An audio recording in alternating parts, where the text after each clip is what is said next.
Hello mga kaibigan, kain tayo rito. Gamot to sa sipon. Ito. Nga pala, may sasabihin ako sa inyo. Yung tungkol sa isang babae at isang lalaki. Kung paano sila tatawagan. Yung babae at saka yung lalaki, gwapo, pangit yung babae. Ang tawag nila noon, diskarte.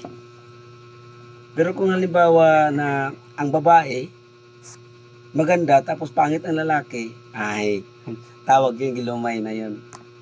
Pero kung pareho sila, maganda at gwapo, ay tinadhana na yan. Kuha na sa ating Panginoon. Pero, kung puro ang pangit, wala na silang kuhanan. Magkatuluyan sila, bahala na dahil wala nang choice.